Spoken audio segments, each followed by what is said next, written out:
Welcome to another episode in our series of Creating a Caregiver Toolbox. I am Paula Pagan, a licensed clinical social worker and owner of Long Island Elder Care. As I have cited during each podcast, we always want to prevent emergency-driven planning. We need support and coping tools to move forward in our lives. We are here to help. We appreciate Frank Melia from Contour Mortgage for giving us the opportunity to do these podcasts in their beautiful studio in Garden City. So today, it's my pleasure to introduce Laura Lafauci, Regional Director of Community Outreach for Amber Court of Ronkonkoma, Smithtown, and Westbury. We are so happy to find out more information about your assisted living program and what you have to offer our seniors looking for this level of assistance. Good morning. Good morning. How are you today? Good. So please tell us, Laura, a little bit about your assisted living programs. Thank you so much for having me, Paula. I My appreciate pleasure. being here. So assisted living programs through Amber Court some of them are assisted living programs under Medicaid, which we'll talk about a bit later, and some are assisted living programs without the Medicaid piece, so we will talk about that. But assisted living offers someone more socialization. A lot of times in home care, and I did work in home care for many years, it's a wonderful tool for someone who's living at home if they don't need a lot of socialization because they have maybe a caregiver there who can help them with things, but they have a good support system and base. When someone doesn't, having just that aid, if you're not having a lot of family around or friends visiting, there's a lot of social isolation that happens. So being in an assisted living where there's friendships and there's a resident council where they have choice and they can be a part of what's happening in their day-to-day. There's activities, there's 3 meals, 2 snacks each day, and an enriched program that they can be a part of in a beautiful setting. So that's what assisted living offers. And I think that's so important because isolation has been such a major problem, especially during the pandemic. So the fact that your assisted livings offer this, it's really such a vital thing to know about. So where are they located? I know I said the towns, but maybe you could tell them a little bit more about the location. Sure. So we do have our community in Smithtown, which is on Lake Avenue in Smithtown, right off Smithtown Bypass. Westbury on Brush Hollow Road, right near Jericho, right in between the Wantua Parkway and the Jericho Turnpike. So that's our community in Westbury. And then in Ronkonkoma, right next to windows on the lake with a gorgeous lake view. That's beautiful. So how would someone seeking to live in this facility pay for it? Because that's pretty unique for your facilities. Yes, so the assisted living program under Medicaid, or the ALP program as it's often called, would allow someone to be able to utilize the Medicaid program to pay for the care. So Medicaid, it's kind of a misconception often that if you have a Medicaid community, they pay for everything. And that's pretty true in a nursing home, but not in assisted living. So what Medicaid will cover is the cost of care. So they would still need to pay their room and board, but the state, we have an agreement with the state that we keep an affordable option. So someone would be able to come in at $1,367 a month, and that covers everything for them.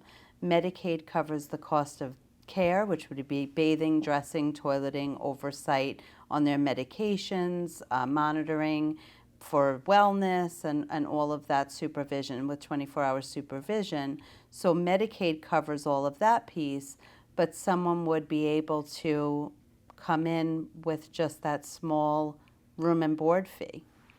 That's so important to know because a lot of people aren't aware of that. So if you have community Medicaid and you have a pooled income trust, how does that work for your assisted living program? It's wonderful when people can do that. There are room choices and sizes, and you may want to have a television or credit cards or, all of your extras. And they can utilize all of their funds with the pooled income trust, with the exception of whatever fee the trustee charges. But they could utilize that each month to pay for their phone, their television, their hairdressing, or a larger room. Because we have a base rate room at $1367 in the assisted living program, but it could go up to a private room at $3600 in some communities and up to $6000 in others. I do want to specify that our community in Ronkonkoma, while we do allow Medicaid to help pay for the cost of care, is not an assisted living program under Medicaid, so there is not a 1367 rate readily available there. But Medicaid can still cover the cost of care through the Managed Long-Term Care Agency. Now, the other thing I wanted to ask you, if you don't have Medicaid, can you get any benefits through the veterans or through long-term insurance? Does that cover the cost at all? It does, yes. The It does. same as it would in any other assisted living community. And many of our residents are dual eligible, so they would have the VA benefits that they've already been receiving and then apply for Medicaid and have that as well. So, That's great. That's or really vice great. versa. So could you walk us through a typical day at your assisted living program? I know each one is a little different, but just, a little generalization. Yeah, so typically there is assistance with, most of our residents need assistance with getting up in the morning and doing their activities of daily living. Some of our residents choose to shower in the evening, some choose to shower in the morning. Whenever they need to get ready, that is something that they're part of the decision right from the beginning in the care plan to determine what works best for them. And some will shower every day, some may not. So that's a personal choice as well. As they go through their day, after their care staff comes in and helps them get ready, they come down to breakfast. So after breakfast, there's an activity, typically an exercise one to get them up and moving and motivated early in the morning. After they have their breakfast and their exercise, then they would typically go into whatever part of the day they choose. So some of our residents love to sit in our beautiful courtyard. We have a gorgeous, almost an acre of space with a covered pavilion. That's in our Westbury community. Wow. In Smithtown, we also have a large courtyard, and the outside area by the lake in Ronkonkoma is just gorgeous. So they would go outside in nicer weather. They may decide that they play mahjong and have a club or a garden club. There's a lot of different clubs in the community that they choose and select. So they might do that, and then lunchtime is about 12 o'clock. And after lunch, there's another activity. So it's basically peppered and salted throughout the day of starting with a downtime, getting ready, then an activity, then a meal, then an activity, then a meal, then downtime in between. Typically around 3 o'clock is when everybody's tired from the day. It's that 3 o'clock rest. Everybody does that. But if they don't want to, there's still things happening that they can choose to be a part of. And then dinner, and then there's typically an evening activity as well. So what I like that you said is that they have choices. So they don't have to go to just one particular activity, but they have choices. So that's great. That's one of the biggest differences between being in a nursing home and being in an assisted living is that choice. And that's why we say aging in place is a wonderful thing. You can age in place very well in assisted living because it's a chosen environment. Which I love. I love that. Are residents able to leave or go outside for any activities? I know you have the courtyard, but do you have any outside activities? Can they go out with their families? Maybe you could tell us a little about that. Absolutely. So we do have trips that they can go on with the community, and that would be something that they can choose as well. But family can take residents out at any time. Some residents who are self-directing with no history of any cognitive impairment, they are fine to just go out. They can go out and walk. Some walk. Even in Westbury, we have one woman who goes out every morning, and she walks all the way up to Jericho Turnpike and back, and she enjoys her walk every day. And that's a pretty long walk, but she enjoys it, and they can do that. There's freedom. If someone has a cognitive impairment, they may have a wander card.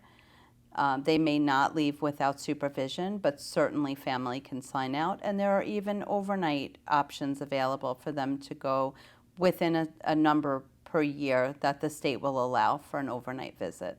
That's great. That's great to know.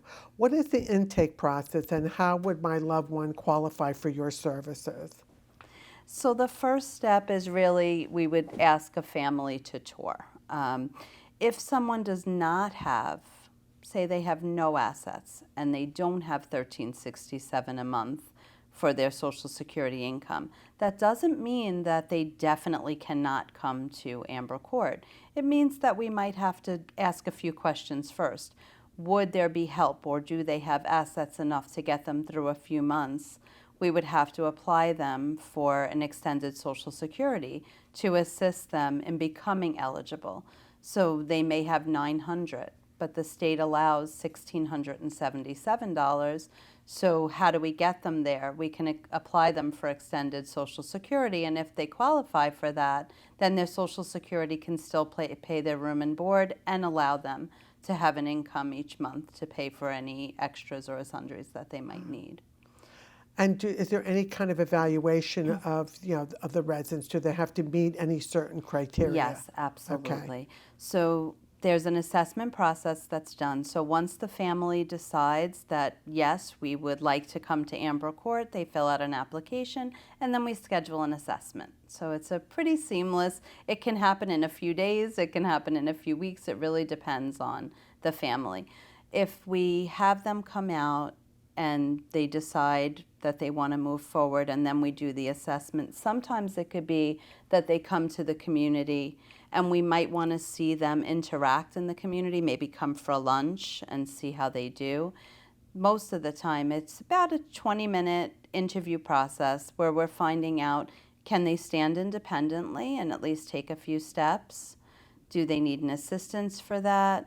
What exactly, based on their physical therapy and occupational therapy goals and guidelines, if they're coming from a rehab, what have they been doing? How many feet are they walking? Does someone need a wheelchair? They can have a wheelchair and come to us, which is a really nice thing. See, I anticipated that.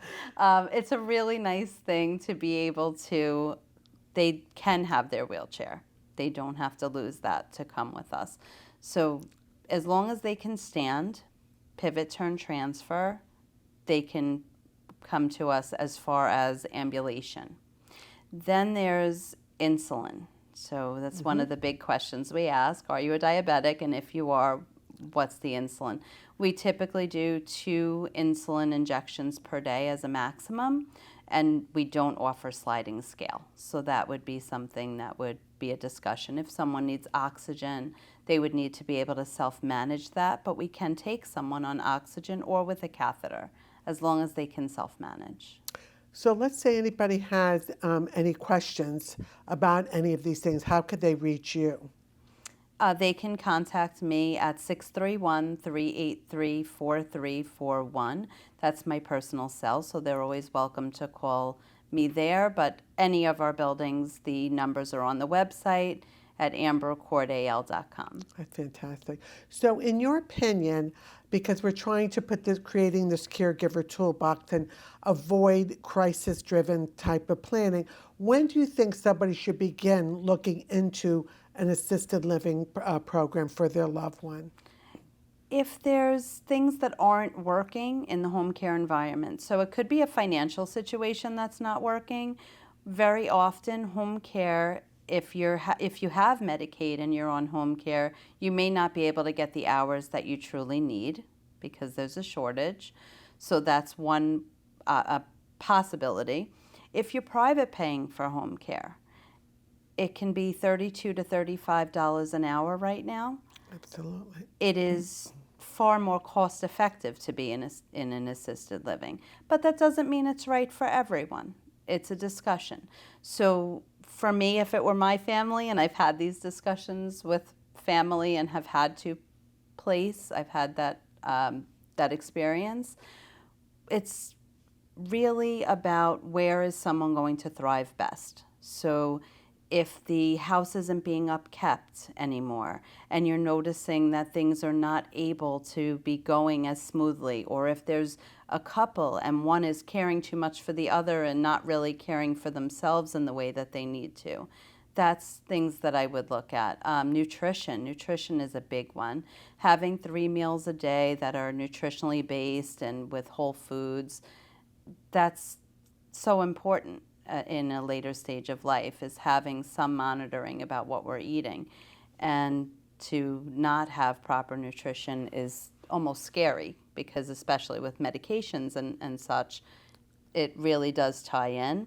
So having that, as something to look at if we're seeing that there's weight loss too much or too much of a weight gain. If there's not driving anymore and had been, and now there's depression and isolation setting in. Those are all reasons that I would look into. Maybe it's time for an assisted living. Or if someone has a fall and is falling frequently and needs more oversight and they're now in a rehab, that would be a time to consider. I think those are excellent points.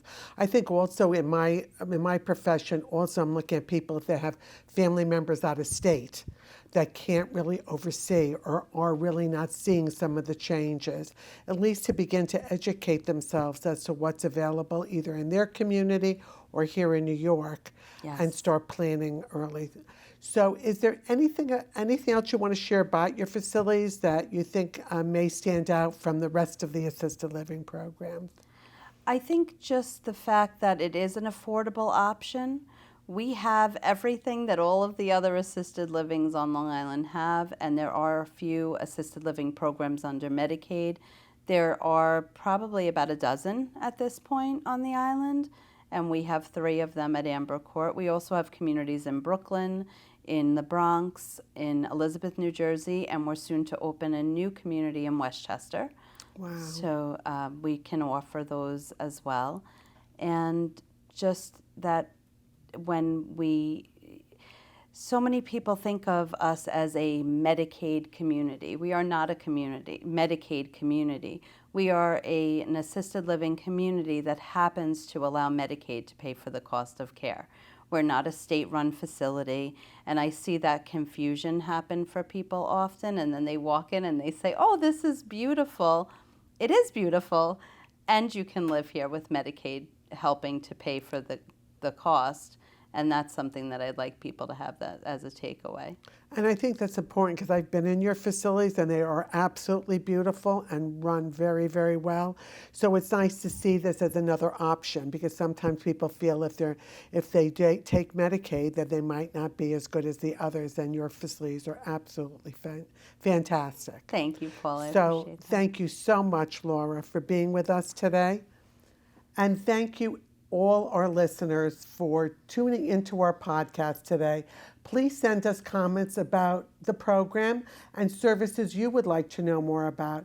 Please email us at longislandeldercare@yahoo.com if you would like to be on our email list for any future events. So until we meet again.